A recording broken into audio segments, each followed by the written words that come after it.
ইয়াসিন খান Haaland বিদ্রোহী মসজিদ সামনে ঈদের পরে সাইডের অবস্থা বাঁশ কাঠ সব পচে গেছে। যে ঝড় তুফান বৃষ্টি, শাটারিং এর অবস্থা খুব খারাপ অবস্থা। পুরা কাঠ পুরা পচা যাওয়ার অবস্থা। পুরা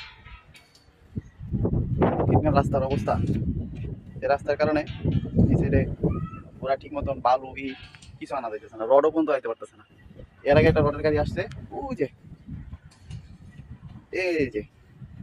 এই জায়গা আটকে গেছে, অনেক কষ্ট হয়ে গেছে। তো এখানে পুরো সাইডের অবস্থা, উপরে যাওয়াটাই রিক্স, তাই গেলাম না।